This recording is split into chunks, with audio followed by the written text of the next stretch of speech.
So the hay guy that I've been talking to, I got in contact with him yesterday, and I should have an order of hay coming in pretty soon. Right now, these animals are eating one big 4x4x8 bale. Oh, probably one a week, but I also got them on round bales, and I also got them on corn. And so I'm gonna order some hay. I'm gonna get that in, and then I'm also gonna go and start talking to the banker.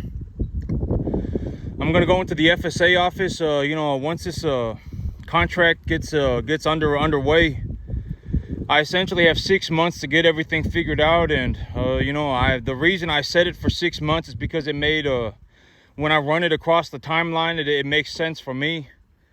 And my big idea right now is that one of the things that I'm gonna do is that I'm gonna go and I'm gonna ask for different loans. And so I'm gonna go to the FSA office. And the FSA office, one of the good things about the FSA office is that they don't require they don't do a credit check. Or I don't know if they don't do a credit check, but they don't look at your credit. They look at your balance sheet and your business projections. And that's, a lot of these bigger bankers, from my understanding, they do it that way too. They if you want to go and you want to buy a business and you want to do big business, your credit, it don't really mean nothing. They want to see your balance sheet, and then they want to see your business projections. Where do you see your business going next year? Why do you believe your business is going to be like that next year? How is your business doing right now? What do your assets look like? How much, all of that's the stuff that they want to see at the bank, at the FSA. And so I was like, I could legitimately talk about my balance sheet 24 hours a day until the day we all die.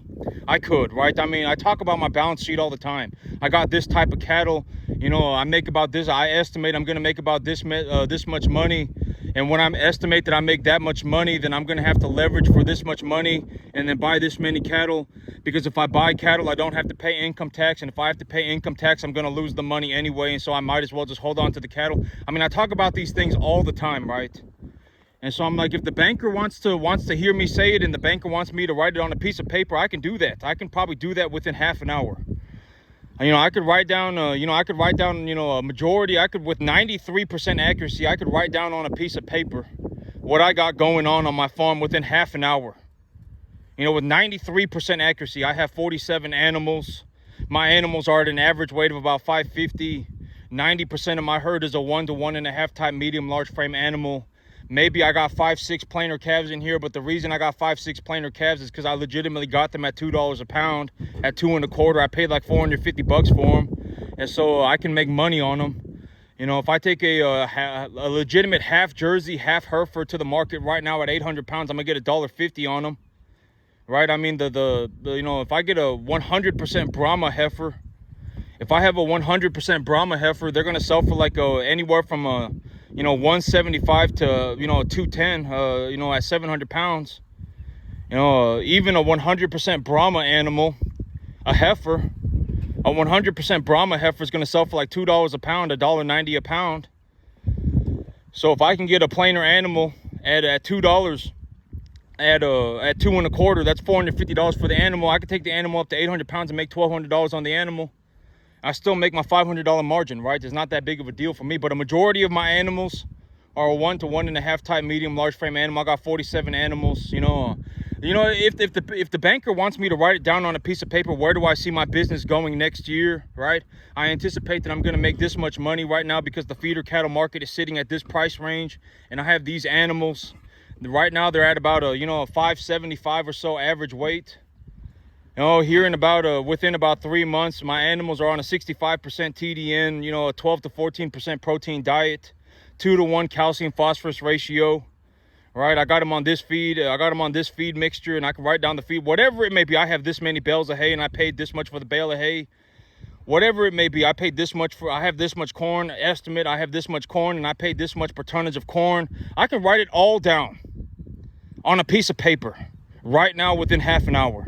If the banker said, I want to know about your business, and this is what I mean by when you start a business and you run a business, your business, you know, when you speak about your business, and when you go about your business, you should be, you know, it should look like it matters to you.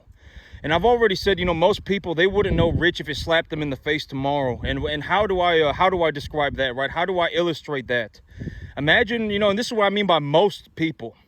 Like legitimately 99.999% of the population, financial failure, right? Probably, you know, it's probably more than 9. You know, there are a lot of people who have money and they still fail financially, right? They lose all of it. And this is also what I mean by it does not matter how much money you have. A lot of people, if you even give them $1,000, they will implode. They will self-destruct. Oh my God, now that I got $1,000, it's time to go and spend every single last penny, right? It's just time to go and spend it. And you know, and it's like, you know, it's like if you're gonna do that with $1,000, you're gonna do that with $1 million. You're gonna do that. You know, a lot of people do. You know, like, and this is what I mean by, you know. So how do I illustrate it, right? I said, if, you know, most people, like 99.999% of people, if Rich slapped them in the face tomorrow, they would have no idea what it was. Legitimately, would have zero idea. And this is a very good way to put it. Imagine that 99.999% of the population of America was put into a room with Warren Buffett, and they were looking at a stock. Do 99.999% of people in America see stocks the same way as Warren Buffett? Are they going to think differently, right?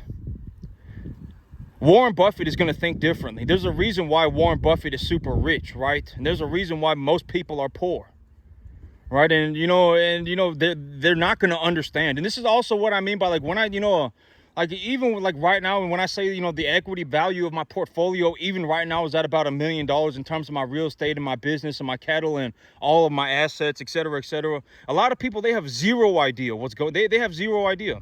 I can almost guarantee it. Zero idea. They have no idea. You know, I would be willing to bet 10 to 1. And it's the same thing. It's like when I look at a piece of land, I don't see the same thing as other people. Right, I go on the internet, I look up at, you know, a satellite image of the property. I take a look at what pH is the property, what, you know, what soil profile is the property. I look at the cropland classification. I take a look at a water well map and see if there's how many wells are within a 10-mile radius of the property. I do these things, right? And almost nobody, most people are going to go, and then they're just going to go off and, you know, walking off on, I fell out of heaven at 7. I can almost guarantee that. And I've already said that most poor people, if you took a bunch of poor people at random, or if you just took a bunch of people at random, most of them are going to be poor anyway. You know, if you took a bunch of people at random, almost all poor people are going to act the same way within about a 10% margin.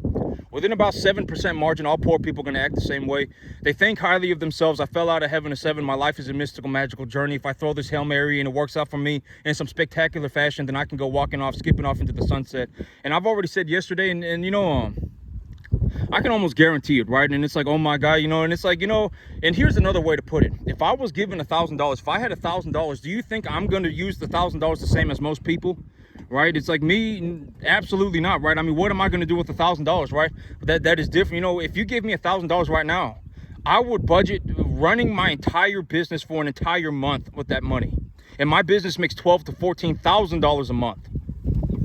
Right, if I had 1,000, you know, which I, you know, then that's what I've been doing, right? I mean, if you take a look at my numbers, it's like, you know, I've invested what over the last 30 days, right?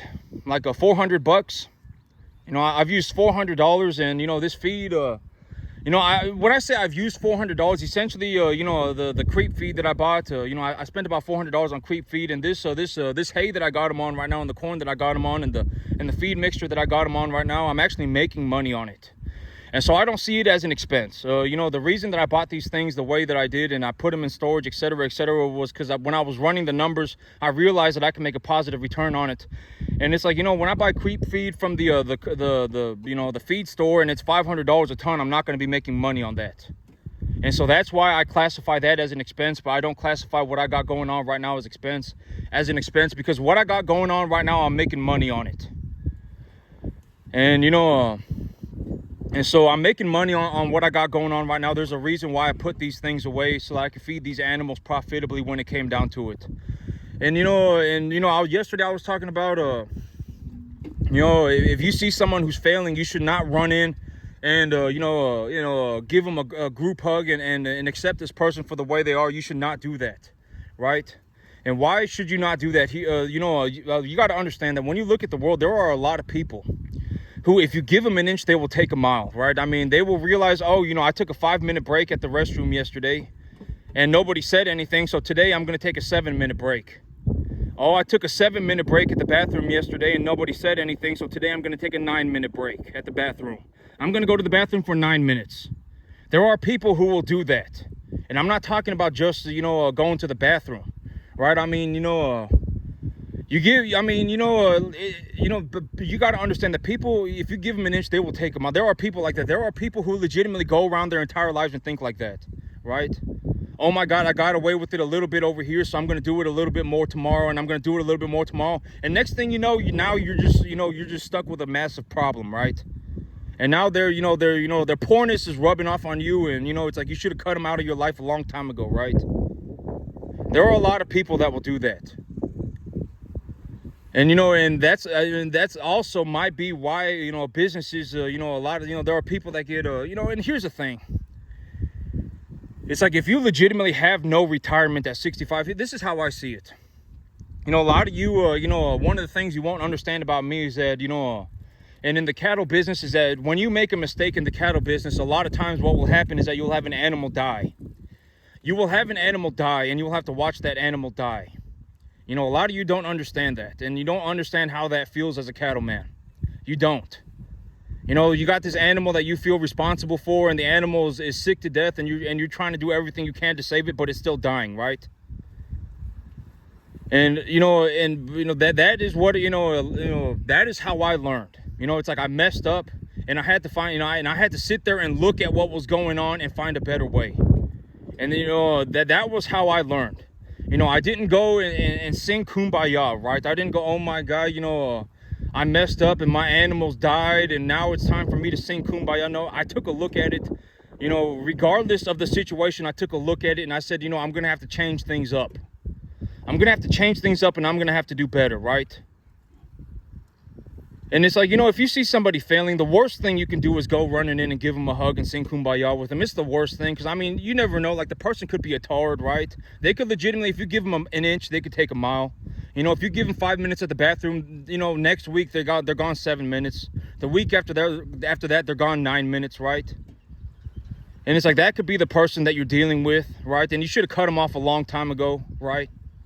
And it's like, this is not acceptable behavior. I don't know why you would believe that this is acceptable behavior, right? You act like a moron. You should have been sitting there thinking about, how are you going to make extra money or whatever. You could have spent that time doing something else, right? But instead of, you just sat there and, oh my God, maybe I can take an extra 2-minute break, right? You could have spent all that time and effort thinking about your investment portfolio or your retirement strategy or something, right? But here you are, and you're probably, okay, and here's the thing, it's like, once you get to that point, you're probably thinking about doing it for several hours a day too, maybe even 2 hours a week. You're sitting there and you're going, oh man, last week I got away, I got a 5-minute bathroom break and nobody said anything to me, and this week I'm gonna do a 7-minute bathroom break and see if anybody says anything. And you're legitimately sitting there for like 2 hours a week thinking about that, right? And it's like, what a waste of time. You could have spent that time and gone and done something else, right? You could have done something productive. You could have gone and started yourself an investment portfolio. You could have gone and read something on the internet that would have improved the quality of your life. You could have gone and started a retirement strategy or something, right? But here you are for 2 hours a week thinking about, oh my God, maybe I can get, and this is how it ends up with a lot of people, right? And it's not just a bathroom break. It's the same thing with $20 a week. Oh my God, I got my last $20, and maybe I can spend 2 hours a week thinking about how am I going to use this last $20, and and it's like, when you take a look at the situation you're in, it's like, you work less than the average person in America, and you're below average on the financial. If the average person in America works 40 hours a week and makes $40,000 to $80,000 a year, $40,000 to $90,000 a year, you're below average on both of them. And it's like, man, maybe you should think about becoming more towards average, right? Maybe you should think about finding a better job, right? And I've already said, if you're in a situation where you are poor, and I've already defined poor and I've already defined rich, right? I've already defined them like 50 times. Number one, if you're poor, you just don't have any money. Number two, you don't have a retirement. And number three, you self-sabotage yourself, right? And if you're rich, you've overcome those three things, and you're essentially just rich, effective immediately. But it's like, okay, it's like, imagine this situation, right? Like me, but that's how I learned. If something went wrong, usually what happened was that I had to watch an animal die. That's usually what happened when something went wrong and I had to watch an animal die. And then, I had to sit there and think about it, and it does not feel good. It's a horrible feeling, right? To sit there and watch this animal that you care about die, right? It's not a good feeling, right? And then you got to sit there and take a look at it and think, oh my, what should I do different, right? What should I do that would be better, right? And it's like, okay, and here's the thing. It's like, if you're, if you're 55 and you don't have a retirement, even $1 put away for retirement, that's a horrible situation. Like, I don't think you understand the situation that you are in, right? That is a horrible situation. If you bankrupt at 65, if you legitimately do not have a retirement, what are you going to do, right? I mean, how are you going to fend for yourself? I mean, what are you going to do, right? I mean, that is a horrible situation to be in. There is no reason for, oh my God, well, this person, because it's like, at the end of the day, you don't know what's going on with the person. The person might, the person might have ended up that way because they acted like a tard, right? Genuinely might have. And, and God knows it and they know it at the end of the day. I always say, if you give someone enough time, they'll give themselves away. And that's also why you should not act like a poor person, right?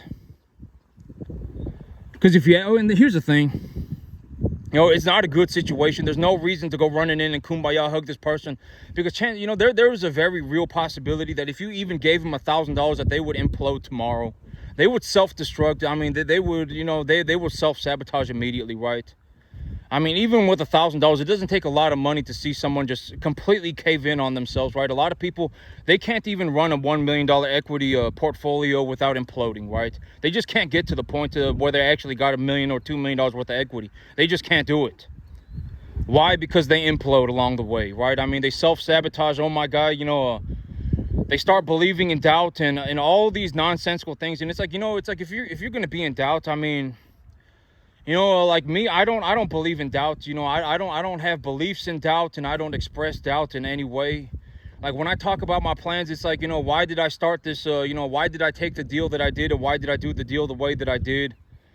I took the deal that I did because it was a fair asset at a fair price. At the end of the day, if I get an FSA loan on it for about $350,000, I'm going to be paying less than $2,000. I'm going to be paying about $2,000 a month, right? Maybe even a little bit less. If I take an FSA loan on it, I don't need to put any down payment on it. And I pay about $1,750 for the land. And if you really think about it, if I get that piece of land and I can triple to quadruple the number of cattle that I'm running, and even right now on a 10-acre field, I'm running about 50 to 60 cattle at a time, and I make about $4,000 to $5,000 a month of net profit. I would say that the gross. Well, in terms of unrealized gains, and you gotta consider. I've already said, you need to learn how to conceptualize an unrealized gain, because if you are going to accumulate a massive amounts of equity very rapidly, you're gonna have to understand what an unrealized gain is. And that's why a lot of people who make a lot of money don't pay anything in taxes, right? They have something that is equitable. It goes up in value while they hold on to it, and then they don't turn it back into cash. And if they don't turn it back into cash, it remains as an unrealized gain. And then they can take their equity to the bank, have it appraised or whatever, have it appraised, and then open a line of credit against it, right? And then they can utilize that equity via the line of credit. I've already said that 20,000 times. You're going to have to understand what an unrealized gain is. You essentially have an equitable asset that went up in value as you held on to it. And if you don't turn it back into cash, then it's not a realized gain. You don't have to pay taxes on it. Same thing that is happening with my animals, right? My animals are going up in value 24 hours a day, 365 days a year. I could be working I could be at a job working, and my animals will still be making money. Right, I mean, my animals make money 24 hours a day, 365 days a year. And that's the thing. It's like, if you're going to retire, you need something that's going to pay you no matter what. And there are things that you can do at 65 that would give you a decent life and that you can still manage to do, right? Like if you bought an investment property when you were 30, you know, if you bought a fourplex when you were 30, right? If you bought a fourplex when you were 30 and you lived in it for whatever, you lived in it and you lived in it and then you rented out the other 3 and then you used the other 3 to pay for your one, right? And you lived in that fourplex and then you lived in that fourplex for 5 years and the other 3 people, they paid for your portion of the mortgage as well. And that fourplex stored credit or stored equity for a long period of time. And maybe over the long course of time, rates even went down. Rates probably will go down. And oh yeah, and I was thinking about this yesterday, and the idea of I'll talk about this in a minute, but rates will probably go down. And if rates go down, then you can always refinance. And if you refinance, you can lower your monthly payment, and you might even be able to take cash out and whatever it is that you're gonna do. And then you hold on to that fourplex until you're 65, and then that fourplex it's all paid off. And and now you make $9,000-$10,000 a month on it because it's already paid off, right? And then at 65 years old, you can just go and make sure that if you want to go and mow the yard, you can. I mean, you can go and do things that you feel like you should go and do. If you want to go and take a look at the building and make sure nothing's wrong with it, you can go around and take a look at it. If you need to fix an air conditioner on it, you can call an air conditioner man. And you can sit there. You bought the fourplex when you were 30, you paid it off by the time you were 60, and now you can just collect the rent on it and you can live a decent life, right? And there are things that you can do to set yourself up to have a retirement. It's not impossible, right? And it's like if it's already paid off, then it's like even if 2 people leave, and then it's not that big of a deal because it's already paid off, right? I mean, but you need to start when you're young. You need to start investing when you're young and start preparing yourself for retirement. And I've already said that the rate. I was actually thinking about this yesterday. And, a couple of weeks ago, I was saying that if we are in a situation where asset prices collapse so drastically, if asset prices, like if the S&P 500, genuinely falls like 50%, 75%, 50%, you got to understand that, I've already said this like 20 times, but the yield of the long-term bond, of the 20-plus year treasury bond, the yield of the 20-plus treasury bond, is like a counterweight to the asset market, to the broader equities market. So if the S&P 500 drops like 50%, you got to understand that yields are going to tank. The coupon price of the bond is going to go, the certificate price of the bond is going to skyrocket. And so in this situation, it's like if yields tank, even if the price of your asset collapses, at least you can refinance the loan to a lower yield, or to a lower rate, right? At least you could do that. There are different ways that you can go about things. You should not be sailing yourself into a storm. I've already said this 20,000 times, but you should not be setting course for a storm, right? It's running a business and investing or anything like that is like sailing a ship. You should not be directing your boat into a storm. You need to understand things, right? And this is also what I mean by, like if 99.999% of the population was put in a room with Warren Buffett, they wouldn't even know what was going on. Most people, the reason that they're poor is because poor is all they know. Rich could slap them in the face tomorrow and they would have no idea. Right? And so it's like, maybe if I tell you what I think about, because if you put me in a room with Warren Buffett, and I spoke to Warren Buffett is probably going to know things about the stock market better than me.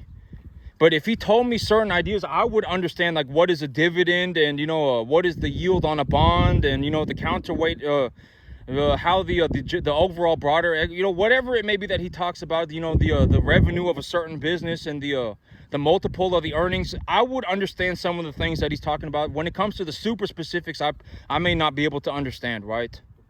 But he could probably, show me. He could probably, like if he took his time to, show me what it was, I would probably, develop an understanding of what was going on, right? I wouldn't go into I fell out of heaven to seven and I'm about to go on a mystical, magical journey mode, right? And most people, I would take a bet with 10 to 1 with the entire country, everybody in the USA. If Rich slapped them in the face tomorrow, they wouldn't even know it happened. They wouldn't even know, and a very good realistic way to look at this is if Warren Buffett and the USA were put into a room together, most people would have no idea what Warren Buffett was talking about. They would, they would have zero idea, right? And so, like I was thinking about this yesterday, and me putting the money in the S&P 500, and it's like, the risk is imaginary. The risk really does not exist. There's no reason to be afraid. It's like, why be scared of nothing? When you take a look at business, and actually I was going to talk about this too, but I'm gonna finish this real fast. Is that the S&P 500 is essentially an overlook of the broader equities market. So if you look at the S&P 500, is essentially, like, when I say corn is essentially the baseline for the cattle feed, right? When I say corn is the baseline for cattle feed, the S&P 500 is essentially the baseline for the overall equities market.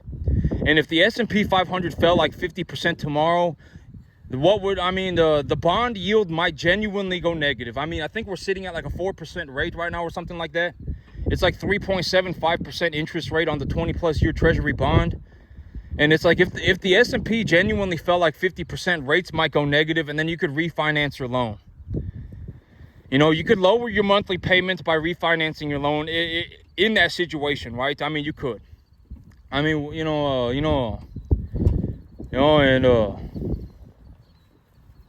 But the equity value of your the things that you are holding, the equity value of the things that you are holding would fall. And so, but there are ways that you can get through it, right? There's not any situation where it's like you just, okay, and here it's like, if you think that you're gonna go sailing through an ice patch, don't go sailing into the ice patch, right? Because then you're gonna end up like the Titanic. Go around it, right? Don't go sailing into the middle of a storm, right? Don't set off and go into the middle of a storm, right? Think about what you're doing. Carefully think about what you're doing. Think about, what is it going to cost you? Why are you doing what you're, and I'll use my life as an example, because I got a lot of things going on right now. I got a lot of moving parts, and maybe if I use my life as an example, it'll become more clear to you. So why am I looking to buy a piece of land, right? I'm looking to buy a piece of land. Mostly, and the biggest reason why is because I'm looking for an opportunity to reinvest my earnings. If I do not reinvest my earnings, I will lose the money anyway because of income tax. I will. Last year, this is a very good time to say it. Last year, I've said this like 5 times already, but last year I owed $27,000 in income tax. I owed $27,000, but I only ended up having to owe $5,000. I was able to deduct $22,000 worth of taxes off of my income tax. Why? Because I purchased a bunch of cattle. I purchased I purchased a tractor. I purchased a bunch of corn. I purchased a bunch of hay, etc., etc. I purchased a bunch of animal medication, etc., etc. So if I did not do what I was doing, I would have owed the government $27,000 in income tax. But I ended up only having to pay $5,000. Why? Because I have a bunch of cattle, I have a bunch of hay, etc., etc. And so if I don't invest the money that I make, I will end up having to pay a large portion of it back to the government. Not back to I will have to end up paying the government a large amount of income tax. So I lose the money anyway. And if I want to buy a 50-acre piece of land on the FSA loan terms, it's going to cost me about $1,750 a month, and about a third of that is going to be equity. So realistically, it's only costing me about $1,100 a month, right? Because $600 of it is going back into my equity. And so for $1,100 a month, a massive portion of my problems disappear. I now have more land. I can legitimately run 4 to 5 times as many cattle if I wanted to, right? I have an opportunity to make more money. A lot of my problems, everything that, I have an opportunity to do better for myself, right? A large opportunity to do better for myself. That is why I'm looking to buy the piece of land. Because what am I at risk for, right? The $1,100 a month. Do I look like I care about $1,100 a month? When you take a look at a lot of people, and this is what I'm in. Maybe if I say this, it'll make sense. A lot of people, when you look at them, you can tell. This person worries about $1,000 a month. This person worries about $2,000 a month, right? You can tell. But what do I always say? Don't give up on your dreams because of $1,000, right? If $1,000 a month will buy your dream, then go and invest $1,000. It does not matter. What can you realistically do with $1,000? You can realistically buy yourself a 20-acre piece of land. There's a 35-acre piece of land about an hour, maybe about 50 minutes away from me that I was looking at, that's being sold for $250,000. And if you take a loan for $250,000, that's like $1,500 a month. Right? I mean, and it's 35 acres. It's 3.5 times larger than this piece of land. You know? And I always say, don't give up on your dreams because of $1,000, right? Sit there and think about it. And, you know, if I was given $1,000, if you gave me and 99 other people $1,000, I can almost guarantee that, you know, I would spend it differently. I would invest it differently, right? I would go and I would buy a tonnage of fertilizer, and then, you know, maybe I'd go and, I'd do something with it, right? Maybe I could go and buy, a few, depending on the time of year, maybe I could go and buy grass seed with it, and I would do something different with it, right? And that's what I mean by, the money is not going to be what makes the difference. If you can't invest $1,000, you won't invest $10,000. If you can't invest $10,000, you won't invest $100,000. If you won't invest $100,000, you won't invest $1 million. You just won't, right? I mean, at the end of the day, if you're a self-sabotaging tard, I mean, then that is what you are, and you are probably going to stay that way forever. You know, once it's happened, I mean, you're probably stuck that way. You know, and I'm not saying that to get it. I'm not saying that to kick anybody while they're down. I'm not saying that to I'm not saying that to, the big reason why I'm saying that is because maybe if I say that, people will become aware of their situation, and then they'll do better for themselves, because you don't want to be in a situation where you don't have a retirement, right? I mean, do you want to be 65 without a retirement, working at a grocery store as a cashier, right? Is that what you want? Or do you want to get it together when you're 30 and start doing something for yourself and actually have something for yourself when you're 60, right? Like, which one would you rather have? Because there is a very real, I mean, I've seen people, I go into a grocery store and I see 60-year-old people at the cashier, and, I see 65, 75-year-old people, standing at the front checking receipts and stuff. And it's like, you don't want to end up like that. You don't, and I'm not saying that like in a situation. The most realistic way for me to put this into perspective, into my perspective, and because if you want to know what's going on with me internally as I say these things, in terms of like what do I feel, it's like, imagine you have a person dying on the floor, right? You have a person dying on the floor, and they're dying because a mistake was made, right? I mean, let's say you're at a job and somebody fell off a ladder, right? Somebody fell off a ladder, and it's like, somebody fell off a ladder and they're dying on the floor, right? And it's like, in reality, the way you should have done this, the way you should have done this was you should have had somebody on the floor holding onto the ladder, anchoring it. But nobody was doing that when that was specifically the directions to do so, right? That you were supposed to do that specifically to a fine detail. But the person, whoever was holding onto the ladder, decided that they wanted to go on a mystical, magical adventure, right? And they went off on a mystical, magical adventure. And now they're not holding onto the ladder. And the person on the top of the ladder fell. And they're on the floor dying. What is Kumbaya going to do for them, right? Nothing. I mean, it's, it's like, everybody, and it's like, it's like now is a good time to swallow that reality. There's a reason why somebody should be holding the ladder, right? There's a reason why things are done that way, right? Everybody take a look right now and see what's happening, right? There's, you're waiting for the ambulance, and everybody, it should be burned into your brain like a brand, right? Burn that image into your brain, right? It's like, somebody did not follow the instructions, and now you have a person on the floor dying, right? It's like, what is Kumbaya going to do for that person? Right, everybody take a look and see what's happening. This person is dying on the floor. And it's like, that's the same thing. It's like, if you're 65 and you don't have a retirement, you're practically dying. Right? I mean, you're practically dying. I mean, you might not be able to work for even 10 more years. I mean, you might legitimately pass away in the next 25 years. Right? And it's like, when you're 30, you should probably do, you should be doing something for yourself to get yourself ready for that. I mean, you should, be starting a retirement account. You should be investing into things, and you should be looking to make more money and do better for yourself, etc., etc. Because you don't want to get to the point where you're the one that's on borderline dying, right? And then it's like, nothing can be done.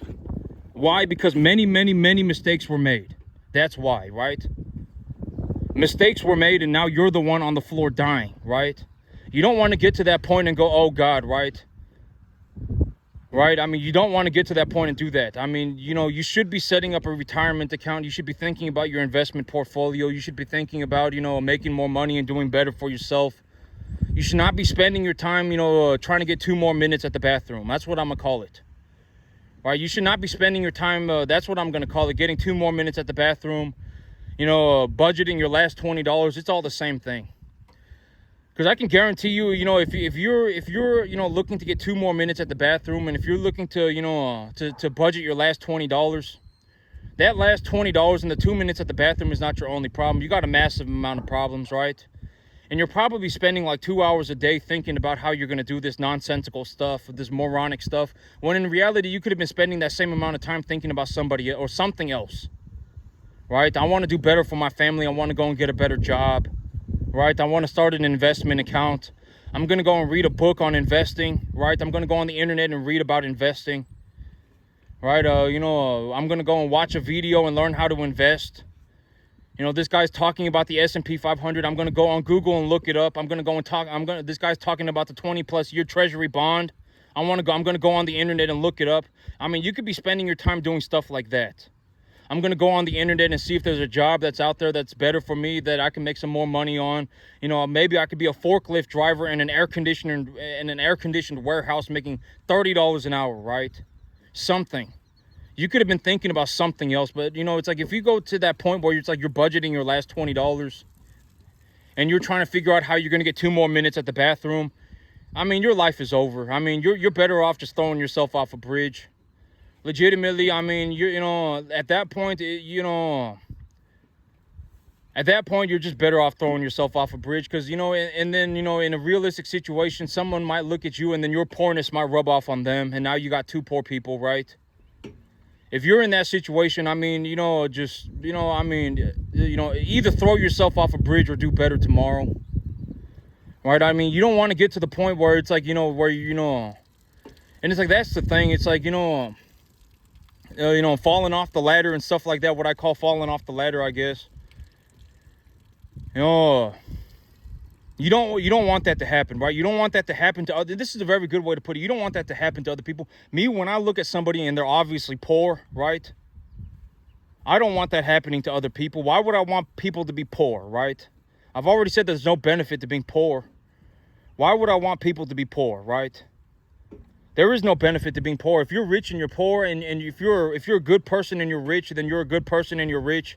If you're a bad person and you're rich, then you're a bad person and you're rich. If you're a good person and you're poor, then you're a good person and you're poor. If you're a bad person and you're poor, then you're a bad person and you're poor. It just is what it is. I mean, you know, money don't make someone good or bad, and a lot of people, you know, I mean, it don't matter, right? I've met I've met people who are, you know, and I'm not saying that they're a saint, right? But more or less that they're a good person, right? I've met people who are young and you know, and they're financially not doing very well, but they're still, you know, they still are more or less a good person, you know. They don't go out of the way to be malicious, right? I mean, they're not gonna, you know, go and have a baby when they're 18 and not care about the baby and et cetera, right? I mean, they're not gonna do these malicious things, right? You know, there are people that will be malicious on purpose. You need to understand that. You know, and I've already said that in my mind, you know, if you're in the category of people who would genuinely not be happy for me if I succeeded, then, you know, I would kick you into a moat. You know, and then I was talking about my father yesterday, and the reason that I think about my father the way that I do when I see him, I can see the horror in his eyes when I talk about buying more land. I can see the horrors in his eyes. I can see it, right? He's terrified, right? $2,000 a month, he's terrified, right? But I understand that my father, deep down, if I succeeded, he would be proud of me. And he would not be proud of me, he would be happy for me. He would. And, you know, and if you're somebody, it's like, you know, if you're, you know, if you don't want to see somebody succeed, like, and if I use me as an example, if you don't want to see me succeed, I will kick you into a moat. I genuinely will. I don't care. Like, you know, like, and, you know, I genuinely will kick you into a moat, and then I'll run over your dead body. You know, like, you know, I'm not a saint. I'm not a saint. You know, I'm not a saint, I'm not too, who knows, right? I always say I let God be the judge of me. I don't let men, I don't let men judge me. I don't take the judgment of men to heart. I don't at all. A lot of people, if it came down to it, I would kick them into a moat. I don't really have this, I don't really have this, I don't know what other people call it, but, it's like, oh my God, I just, whatever, I just don't have it in me. I don't attempt to save people. I don't attempt to save people. If you think poorly of me and, because if you're not happy for me that I succeeded, I will kick you into a moat. I'm not going to even attempt to be your buddy, pal. I will kick you into a moat and then run over your dead body. I don't, it's not, I don't know what that is, but I just don't have it in me to go around and be I guess, whatever, I don't know what that is, love thy enemy. Okay, here's the thing, right? I was saying this, I don't personally wish failure upon my enemy. I've already said this, like I don't live life as like friends and enemies, right? I mean, some people are just tards, and if you do something that requires that you, like if you go into a store tomorrow and you say you're gonna slap everybody in the store, right? If you say you're gonna slap everybody in the store, and then you come in the next day and you say you're gonna slap everybody in the store and you got a backpack on, right? And I don't know what's in your backpack. If I legitimately pick you up and drop you on your head, and you go brain dead tomorrow, that's your fault, right?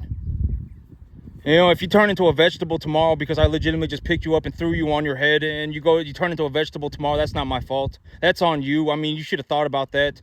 I mean, my mom's in the store, my dad's in the store, my brother's in the store, right? I don't do that. Maybe if we're just nice to this guy, he'll leave, right? No way. Right, if it came down to it, I mean, I'm not going to risk my mom getting hurt. I'm not going to risk my dad getting hurt. I'm not going to risk my brother getting hurt, right? I'm not going to risk me getting hurt for some worthless person, right? And it's like if you really wanted $20 worth of stuff that bad, you should have found a way to go and make some money. You shouldn't be walking around the store sticking stuff into your backpack, right? I mean, $20 worth of stuff into your backpack. I mean, you shouldn't be doing that. You should just go and make $20. You worthless tard, right? And so, I just don't have it in me. I don't, if you fail and you look like you're going to perpetually fail, I will leave you to die, and I will just, you either figure it out or you die where you are. That's it for me. That's it for me today, YouTube. Y'all have a good one.